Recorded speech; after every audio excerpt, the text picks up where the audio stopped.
ये lecture notes overall अगर हम देखें तो हमें सबसे पहले जो वर्ड यहाँ पे नजर आ रहा है वो है फोर्सेस। यानी फोर्सेस क्या हैं और इसके इफेक्ट्स और इसकी टाइप्स वगैरह क्या होती हैं।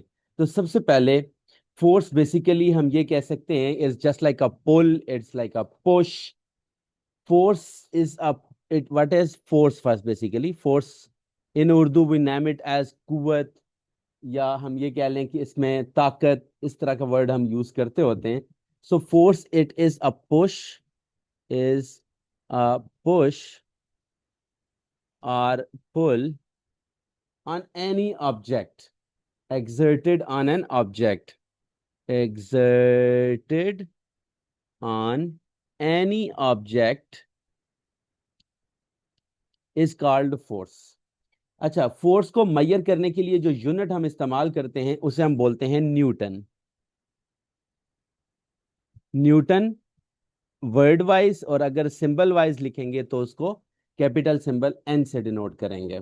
अगर इजीएस्ट लफ्जों में हम इस चीज को कुछ कहना चाहें तो हम ये कहेंगे कि फोर्स किसी भी चीज को धक्का लगाना, पुश करना या अपनी तरफ खींचना, लाइक पुल करना, तो उसको हम ये कहेंगे कि हम बेसिकली हम उस पर एक फोर्स लगा रहे हैं। जो कि जैसे आप किसी फुटबॉल को किक कर रहे हैं या आप किसी के ऊपर फोर्स अप्लाई कर रहे हैं उसको पुश करने की, लाइक कोई भी हैवी स्टोन पड़ा हुआ है और उसको आप पुश करके आगे स्लाइड करना चाह रहे हैं, तो आप फोर्स लगा रहे हैं। अगर फोर्स के मैं इफेक्ट्स की बात करूं या फोर्स के जो असरात होते हैं, फोर्स के जो इफेक्ट्स हैं, इफेक्ट्स ऑफ फोर्सेस अगर हम बात करें, इफेक्ट्स ऑफ फोर्सेस क्या क्या हो सकते हैं, तो इफेक्ट्स में सबसे पहले ये स्पीड चेंज करता है। चेंज इन स्पीड, किसी भी ऑब्जेक्ट की स्पीड को कम करना हो, ज्यादा करना हो, अगर वो स्टॉप हुआ हुआ है तो उसको मूव करवाना हो, तो आप फोर्स लगा के उसकी स्पीड के अंदर चेंज ला सकते हैं। नंबर टू पे हम कहेंगे चेंज इन डायरेक्शन।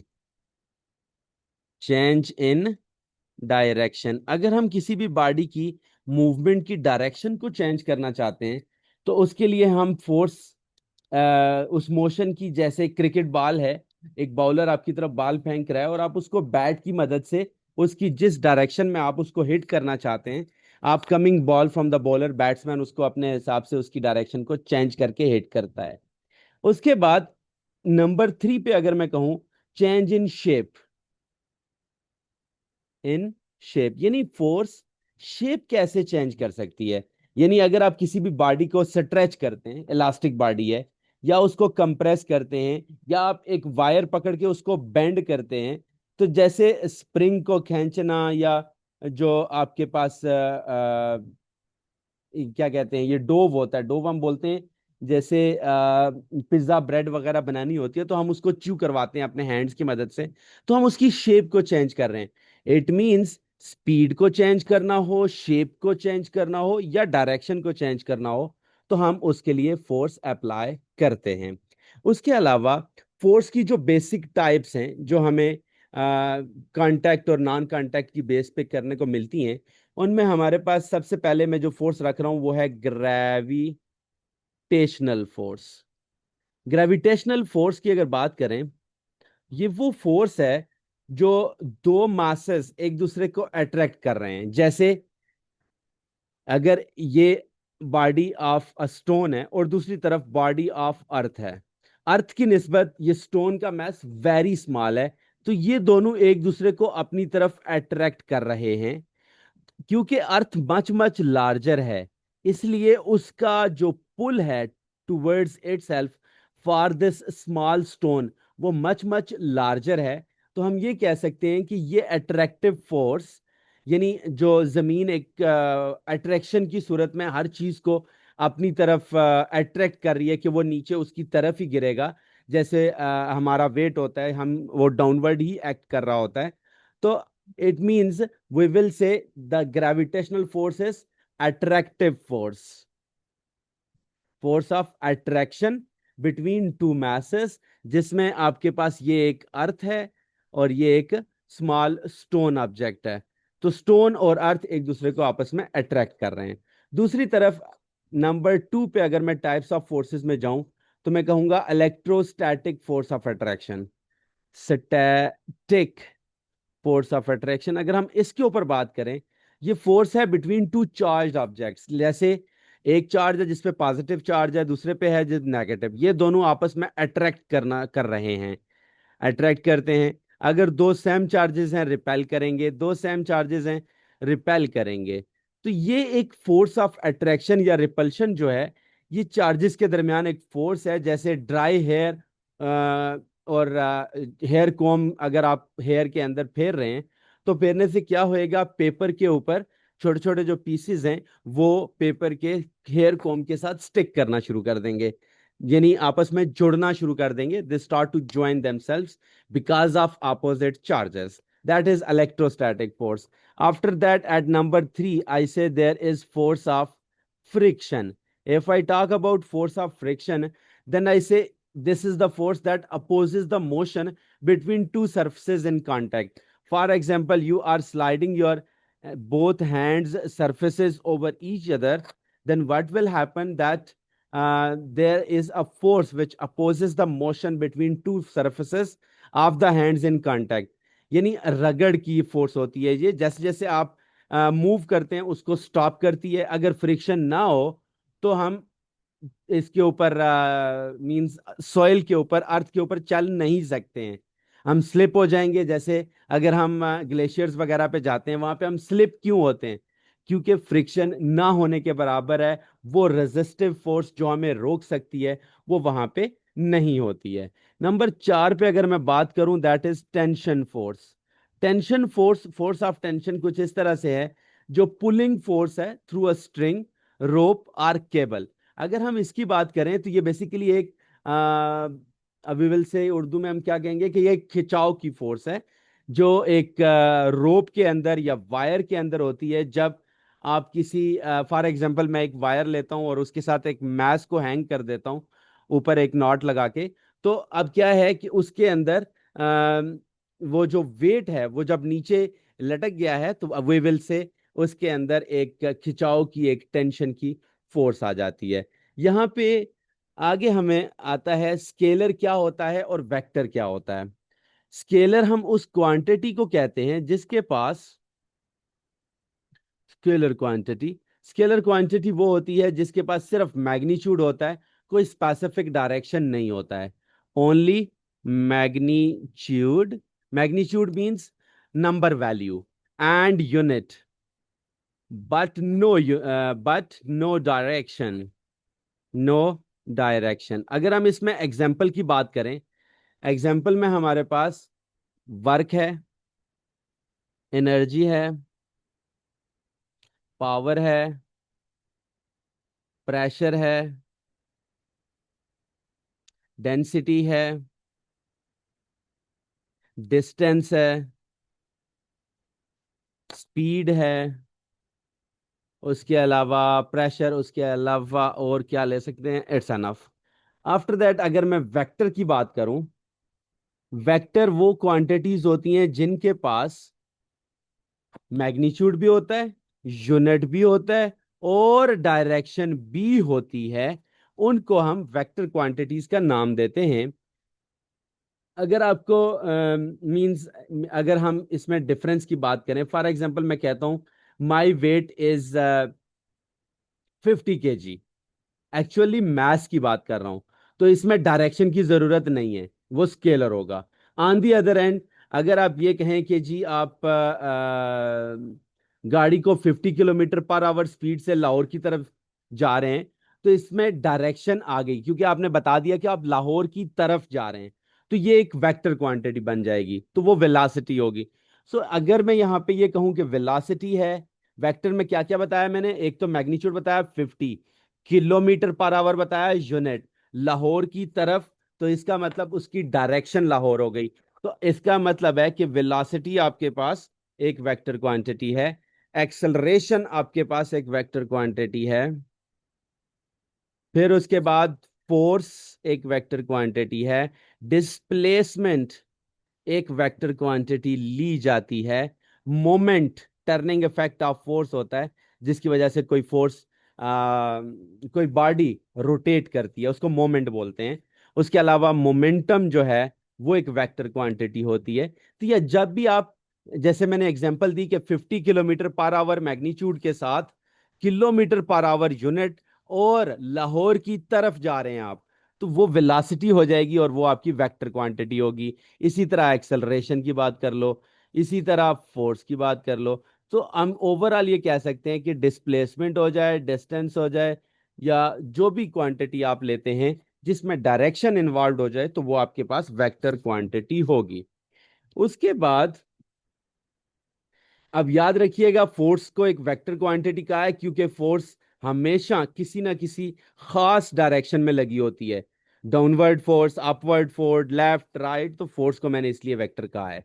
आगे अगर बात करूं रिजल्टेंट फोर्स क्या होती है या नेट फोर्स क्या होती है, रिजल्टेंट और नेट फोर्स किसी भी बॉडी के ऊपर लगने वाली along net force along a line, resultant force या नेट फोर्स अलोंग लाइन में यहां पे बात करना चाह रहा हूं।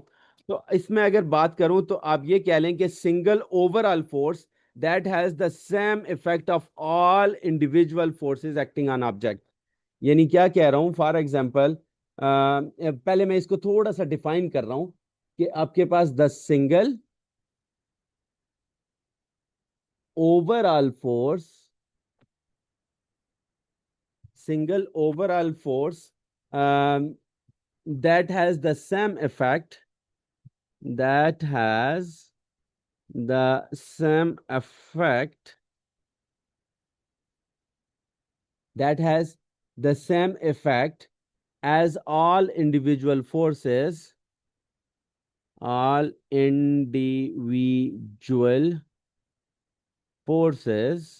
यानी अकेले अकेले सारी फोर्सेस को अगर लें और उनकी वजह से एक खास सिंगल एक फोर्स प्रोड्यूस हो, acting on an object combined, acting on an object combined, यानी उस ऑब्जेक्ट के ऊपर कंबाइंड जो उसका इफेक्ट आएगा। यानी अगर आप ये कहें कि फोर्सेस सेम डायरेक्शन में लग रही हैं तो उनको ऐड करके आप प्लस कर देंगे। जैसे कि मैं ये कहता हूं फॉर एग्जांपल, ये एक ब्लॉक था जिसकी इतनी हाइट है, आपने क्या किया, आप इसको यहां से भी पुश कर रहे हैं, आप इसको यहां से भी पुश कर रहे हैं, कुछ यहां से पुश कर रहे हैं ताकि ये बिग ब्लॉक आगे मूव कर सके। तो अब इसके ऊपर नेट फोर्स कितनी है, क्योंकि सबकी डायरेक्शन एक जैसी है। तो फॉर एग्जांपल मैं ये कहता हूं ये 5 है, ये 7 है, ये 8 है, तो इसका जो नेट फोर्स आएगा एफ नेट, नेट फोर्स या रिजल्टेंट फोर्स, उसमें आप क्या करोगे, 5 + 7 + 8 करके, 8 + 7 15 + 5 20 न्यूटन फोर्स हो जाएगी। तो इस तरह से नेट फोर्स जब आपके पास सेम डायरेक्शन में आएगी तो इसको रिजल्टेंट फोर्स को हम ऐसे निकालते हैं। और अगर फोर्स अपोजिट डायरेक्शन में है तो फिर हम उसको सब्ट्रैक्ट करेंगे। जैसे एक फोर्स में बैकवर्ड डायरेक्शन में, यहाँ पे कलर चेंज कर लेता हूं पेन का, आपको समझ अच्छे से आ जाएगी। यानी मैं ये कह रहा हूं कि एक फोर्स यहाँ पे बैकवर्ड में भी अमल कर रही है, जो कि लेट सपोज मैं कहता हूं 10 न्यूटन की है। 10 न्यूटन की है तो लेंथ थोड़ी बड़ी कर लेते हैं। अच्छा, अब मैं कहता हूं कि नाउ नेट फोर्स बताओ, यानी अब F net will equal to 5 + 7 + 8 - 10। तो नेट फोर्स क्या आएगी, 15 - 10, दैट विल बी 5 न्यूटन। और ये टूवर्ड्स लेफ्ट होगी और ये टूवर्ड्स राइट होगी। अब मैं दोनों में डायरेक्शन भी बता चुका हूं, तो इसका मतलब फोर्स मेरे पास वेक्टर क्वांटिटी के तौर पे होल्ड करेगी। इसी तरह से फ्रिक्शन और न्यूटन के सेकंड लॉ की अगर हम बात करें तो फ्रिक्शन हमेशा मोशन का अपोजिट काम करती है। ये याद रखिएगा, अगर आप इसको इनको आप स्लाइड करवा रहे हैं, तो अगर मैं कहूं कि ये एक सरफेस के ऊपर मौजूद है तो फोर्स ऑफ फ्रिक्शन हमेशा अपोजिट डायरेक्शन में एक्ट करेगी। फोर्स ऑफ फ्रिक्शन आपकी मोशन के अपोजिट उसने काम करना है। अगर वो उसके अपोजिट में काम कर रही है तो, और अगर आप जा रहे हैं तो फ्रिक्शन पीछे की तरफ लगेगी। हमेशा याद रखें, जब आप रोड पे वॉक कर रहे हैं तो फ्रिक्शन हमेशा पीछे की तरफ है और आप आगे की तरफ जा रहे हैं।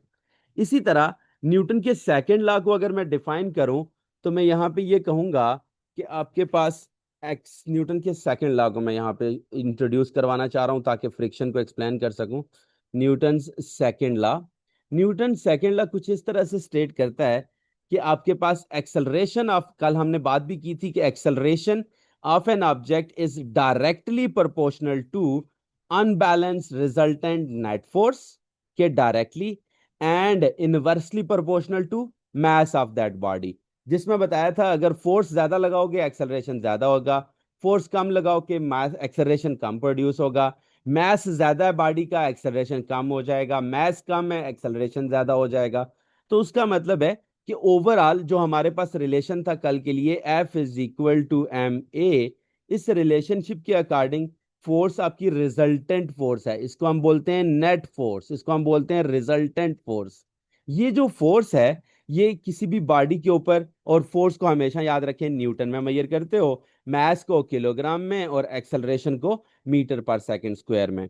यहां पे अगर मैं ये कहूं कि आप एक हल्की बॉल, एक लाइट बॉल अगर आप पकड़ते हो, दूसरी तरफ एक आप हैवी एक स्टोन पकड़ते हो जिसका मास ज्यादा हो, तो दोनों पर इक्वल अगर फोर्स अगर आप लगाते हैं, तो जो लाइट बॉल होगी वो तेज एक्सेलरेशन से भागेगी, क्योंकि मास कम हो तो एक्सेलरेशन ज्यादा होना है, क्योंकि वो इनवर्सली प्रोपोर्शनल है।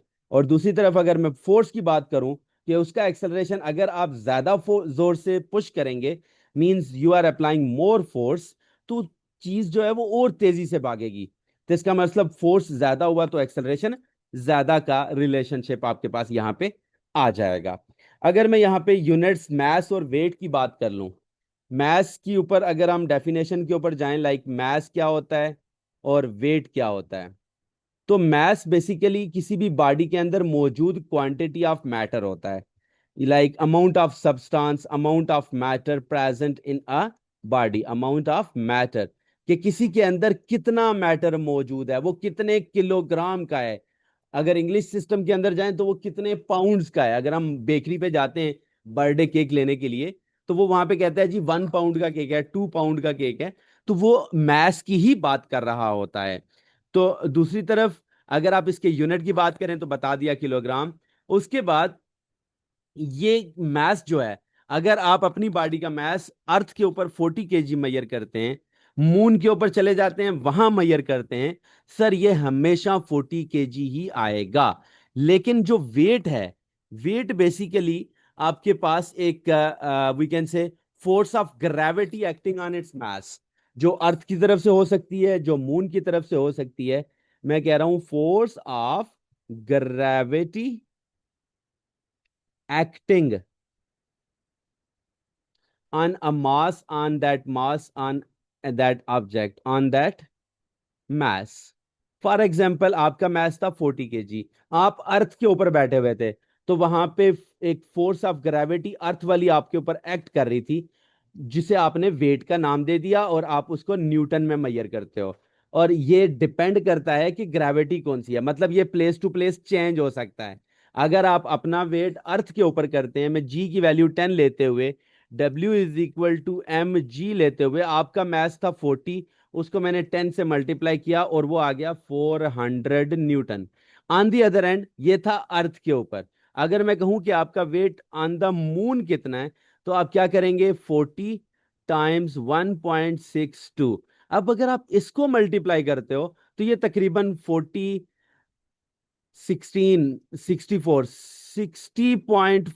न्यूटन के टाइप कुछ ना कुछ आ जाएगा। तो ये आप ओवरऑल अगर आप बात करें, अर्थ के ऊपर आपका मैस वेट है 400 न्यूटन, जबकि मून के ऊपर है आपका 60 न्यूटन। तो इट मींस आपका weight place to place change हो रहा है। जो डिपेंड किस पे कर रहा है, जो डिपेंड कर रहा है ग्रेविटेशनल एक्सेलरेशन के ऊपर। मैंने जो न्यूटन का लॉ आपके सामने लिखा था, F=ma, उसकी बजाय मैंने अब क्या लिया, फोर्स को मैंने W यानी वेट कर दिया, मैस को मैंने मैस ही रहने दिया, और एक्सेलरेशन को मैंने ग्रेविटेशनल एक्सेलरेशन लिख दिया, जिसमें मैंने कहा कि अर्थ के ऊपर एग्जैक्ट वैल्यू फॉर जी जो है वो 9.81 मीटर पर सेकंड स्क्वायर होती है, ये अर्थ के ऊपर है। और ग्रेविटेशनल सरफेस ऑन मून जो है वो 1.62 मीटर पर सेकंड स्क्वायर होता है। इस तरह से हमारे पास मैस और वेट की एक बारी आती है। अगर आपका मैस जमीन पे 40 kg है, तो मून के ऊपर भी 40 kg होगा। लेकिन अगर अर्थ के ऊपर आपका वेट 40 के अकॉर्डिंग 400 न्यूटन बनता है, तो मून के अकॉर्डिंग वो आपका 60.4 न्यूटन टाइप आ रहा है। आगे बात आती है कि stopping distance of a vehicle क्या होता है। स्टॉपिंग डिस्टेंस ऑफ व्हीकल क्या होता है। यानी आप गाड़ी चला रहे हैं, या मींस जब कोई ड्राइवर है वो रास्ते में अचानक कोई हर्डल आती है, कोई ऑब्स्टेकल आती है, तो वो व्हेन ही वॉचेस दैट, जब वो उसको देखेगा, तो definitely he will try to stop the car. तो अब ये नहीं है कि जैसे ही उसने ब्रेक लगाई वहीं पे वो स्टॉप हो जाए। उसको रुकने के लिए या उसको स्टॉप करने के लिए उसको कुछ डिस्टेंस चाहिए। यानी आप ये कह लें कि आपके पास जो स्टॉपिंग डिस्टेंस होता है, स्टॉपिंग डिस्टेंस जो है वो आपका बराबर किसके होता है। एक तो आपका थिंकिंग डिस्टेंस,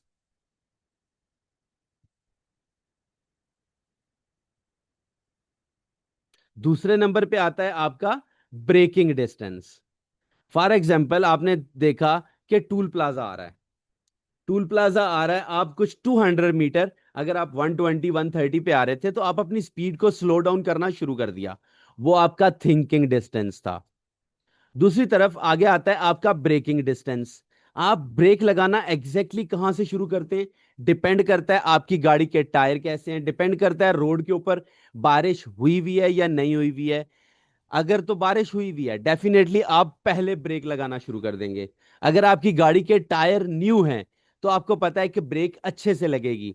तो इसका मतलब है कि ब्रेकिंग डिस्टेंस आपका चेंज हो रहा है depending upon the condition of the tyre, depending upon the condition of the road. Braking distance पे फर्क पड़ रहा है, लेकिन थिंकिंग डिस्टेंस के ऊपर कोई फर्क नहीं पड़ रहा है। तो मैं यहां पे अगर थिंकिंग डिस्टेंस की बात करूं, तो थिंकिंग डिस्टेंस वो डिस्टेंस होता है जो कार ड्राइवर ट्रैवल करेगा ये सोचने के लिए कि भाई ब्रेक अप्लाई करनी है।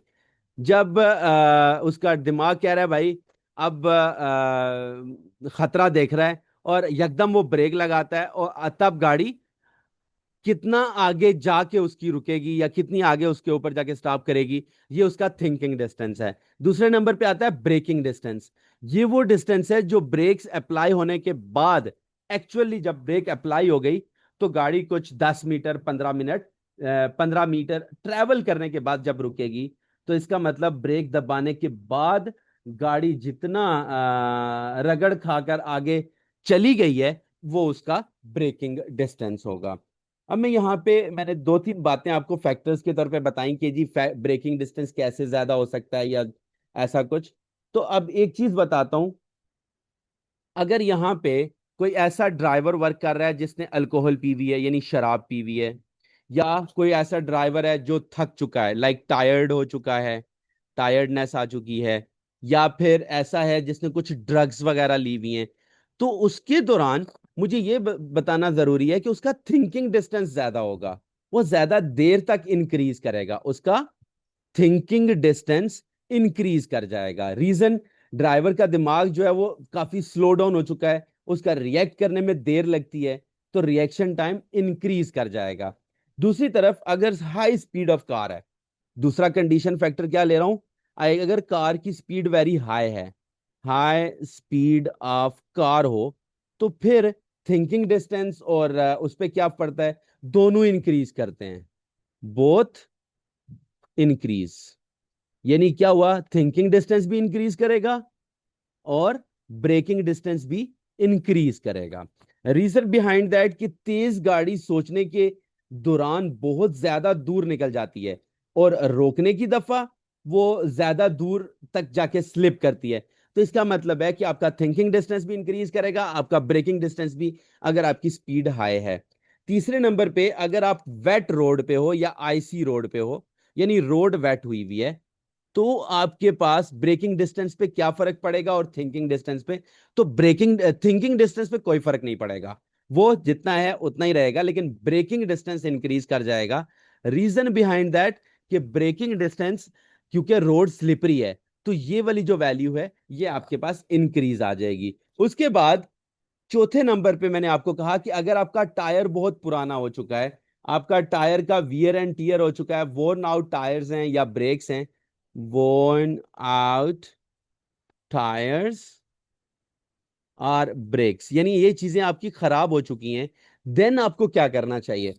फिर आपके पास ब्रेकिंग डिस्टेंस इंक्रीज करेगा, थिंकिंग डिस्टेंस पे अगेन कोई फर्क नहीं पड़ेगा। ये क्या वजह हो सकती है कि गाड़ी के ब्रेक्स अच्छी तरह ग्रिप नहीं कर पाते, जिस वजह से आपके पास ब्रेकिंग डिस्टेंस इंक्रीज कर जाता है। इसी तरह अगर आप फॉलिंग ऑब्जेक्ट के और टर्मिनल वेलोसिटी यानी हवा में गिरती हुई चीजें कैसे वर्क करती हैं, अब मैं स्टॉपिंग डिस्टेंस के बाद और थिंकिंग डिस्टेंस के बाद अगली जो सेक्शन यहां पे पकड़ रहा हूं, वो मैं पकड़ रहा हूं कि हमारे पास फॉलिंग ऑब्जेक्ट्स,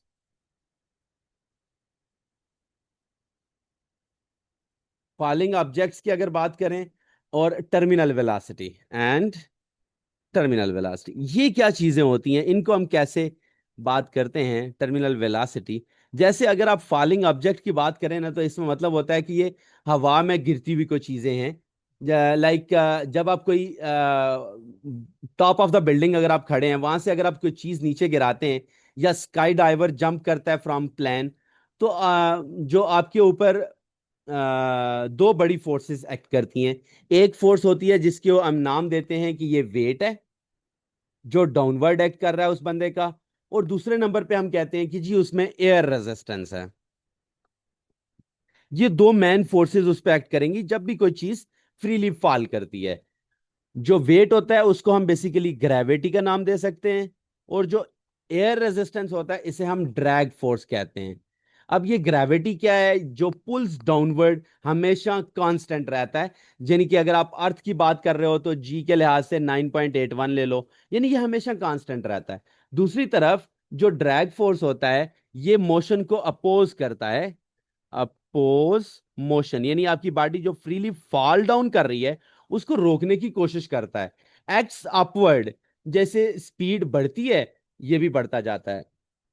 तो स्टेप बाय स्टेप क्या होगा, स्टार्ट में जब स्काई डाइवर जब प्लेन से उसने जंप किया, हेलीकॉप्टर से उसने जंप किया, तो उसकी स्पीड जीरो है, इसलिए एयर रेजिस्टेंस भी जीरो होती है।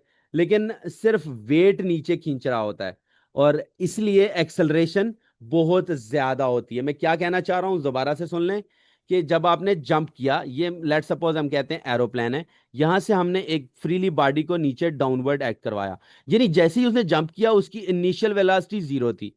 जब उसकी इनिशियल वेलोसिटी जीरो थी, तो यानी कि हम ये कह सकते हैं कि उसके ऊपर, जैसे हमने कहा, जैसे जैसे स्पीड बढ़ती है एयर रेजिस्टेंस बढ़ता है, इसी तरह अगर किसी की इनिशियल स्पीड ही जीरो है, तो इसका मतलब इनिशियल एयर रेजिस्टेंस या ड्रैग फोर्स भी इक्वल टू जीरो है। और जैसे जैसे स्पीड बढ़ती है, वेट नीचे की तरफ एक्ट कर रहा होता है, तो वेट उस टाइम मैक्सिमम होता है, इसलिए एक्सेलरेशन ऑफ ग्रेविटी बहुत ज्यादा होता है।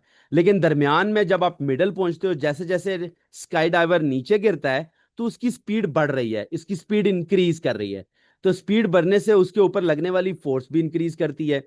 अगर उसके ऊपर लगने वाली फोर्स इंक्रीज कर रही है स्टेप बाय स्टेप, तो रिजल्टेंट फोर्स भी इंक्रीज होती जाती है। तो रिजल्टेंट फोर्स जब इंक्रीज होती है, तो ये एक लेवल पे जाके डिक्रीज होना शुरू होती है, और एक्सेलरेशन कम होती जाता है। जब कम हो रहा होता है, तो इसका मतलब है कि आखिर में जब आप पैराशूट ओपन करने के पास जाते हैं, तो एक स्टेज आती है जब उसके ऊपर लगने वाली एयर रेजिस्टेंस और वेट बराबर हो जाते हैं। यानी क्या कह रहा हूं, कि ड्रैग फोर्स और वेट बराबर हो जाएं, कब? जब आपने पैराशूट ओपन किया।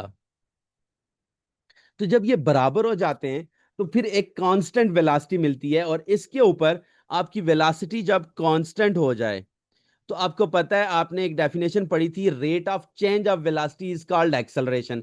जब वेलोसिटी कांस्टेंट हो गई, तो एक्सेलरेशन जीरो हो गया।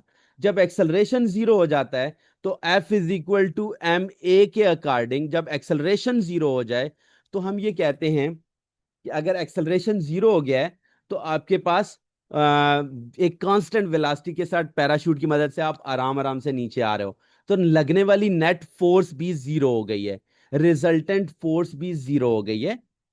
तो इस पॉइंट पर ऑब्जेक्ट जो है वो एक कांस्टेंट मैक्सिमम स्पीड के साथ गिरना शुरू करता है, जिसको आप टर्मिनल वेलोसिटी कहते हैं। उसके बाद आपके पास आता है हुक्स लॉ, या जिसे हम कहते हैं इलास्टिसिटी, स्प्रिंग स्ट्रेच या स्प्रिंग और स्ट्रेच की बात करूं, उसमें मैं क्या कह रहा हूं कि वहां पे क्या है, हुक्स लॉ। हुक्स लॉ क्या कहता है, ये क्या होता है, इलास्टिसिटी क्या चीज है। जब भी आप किसी इलास्टिक बॉडी को लेते हो, अब इलास्टिक बॉडी कौन सी होती है, जिसको अगर आप पुल करो, स्ट्रेच करो, तो उसकी शेप में थोड़ा चेंज आता है। और जब आप उसको कंप्रेस करते हो या उसको दबाते हो, फिर भी उसकी शेप में थोड़ा बहुत चेंज आता है। तो हुक्सला ये कहता है कि वो जो चेंज है, वो जो एक्सटेंशन है, वो चाहे आप उसका साइज बढ़ा रहे हो, पुल करके स्ट्रेच कर रहे हो, या दबा के उसके साइज को कम कर रहे हो, वो जो एक्सटेंशन है is directly proportional to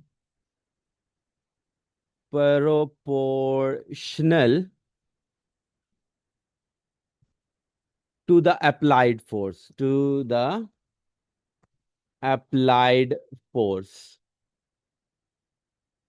within the elastic limit, within the elastic limit, like within the elastic limit, or I can say provided the limit of proportionality is not exceeded, provided the limit of proportionality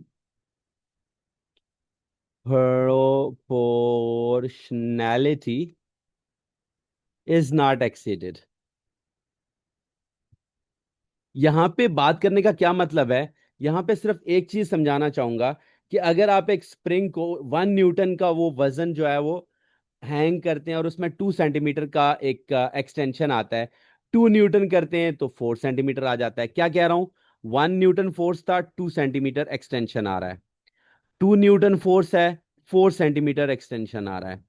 फिर कह रहा हूं कि अगर, लेकिन अगर आप बहुत ज्यादा वजन उसमें वेट जो है वो हैंग आउट कर दें, तो स्प्रिंग जो है क्या करेगा, परमानेंटली डीफॉर्म हो जाएगा। तो उसको हम कहेंगे कि उसकी लिमिट ऑफ प्रोपोर्शनैलिटी या इलास्टिक लिमिट क्रॉस हो गई। आपने क्या किया, आपने कहा जी मैं 50 न्यूटन डाल देता हूँ, 50 न्यूटन डालते हैं, ठीक है, तो 50 से वो 100 सेंटीमीटर की एक्सटेंशन तो दिखा गया, लेकिन अब वो अपनी ओरिजिनल शेप पे 50 न्यूटन का वेट हटाने पे ओरिजिनल शेप पे वापस नहीं आएगा। तो उस लिमिट को लिमिट ऑफ प्रोपोर्शनैलिटी या इलास्टिक लिमिट कहते हैं। तो इलास्टिक बिहेवियर क्या होता है कि मटेरियल की वो प्रॉपर्टी जिसकी वजह से फोर्स रिमूव करने पे, हटाने के बाद जो इलास्टिक बॉडी है वो अपनी ओरिजिनल शेप पे वापस आ जाए। और जैसे आप ये कह लें कि रबर बैंड की, अगर आप एक रबर बैंड लेते हैं, आप उसको पुल करते हैं, उसकी शेप में चेंज आता है, जैसे ही आप उसकी फोर्स हटाते हैं वो अपनी ओरिजिनल शेप पे वापस चला जाता है। तो ये आपके पास हुक्स लॉ की प्रॉपर एक्सप्लेनेशन में जाता है। अब यहाँ पे जो मैंने ऊपर जब स्टार्ट लिया तो आपको एक टाइटल दिया था, उसके अकॉर्डिंग अगर मैं बात करना चाहूँ, तो मैंने यहाँ पे फोर्सेस की बात कर ली, मैंने यहाँ पे मूवमेंट की बात कर ली एक्सेलरेशन के अकॉर्डिंग, मैंने यहाँ पे शेप को चेंज करने के लिहाज से बात कर ली। अब मैं थोड़ी सी मोमेंटम के बारे में बात कर लेता हूँ, जो कि लास्ट इसका सेक्शन बनता है इस टॉपिक का, मोमेंटम। मोमेंटम, अगर हम बात करें मोमेंटम होता क्या है, फॉर एग्जाम्पल आप रोड के ऊपर रनिंग कर रहे हैं, तो आपकी, मैं कहता हूँ कोई खास डायरेक्शन है रनिंग करते हुए, तो उस डायरेक्शन की बेस पे आपकी कोई वेलोसिटी होगी। अगर मैं उस मास को वेलोसिटी के साथ मल्टीप्लाई कर लूं, लेट सपोज मैं कहता हूं body of Shamir has the mass is 50 kg, और शामिर किस स्पीड के साथ, किस वेलोसिटी के साथ मार्केट से घर की तरफ दौड़ के आ रहा है, तो वेलोसिटी लेट सपोज मेरे पास, मैं कहता हूं वो 10 मीटर पर सेकेंड है। तो यहां पे if I say what is the momentum there, momentum is a vector quantity is defined as product of mass and velocity,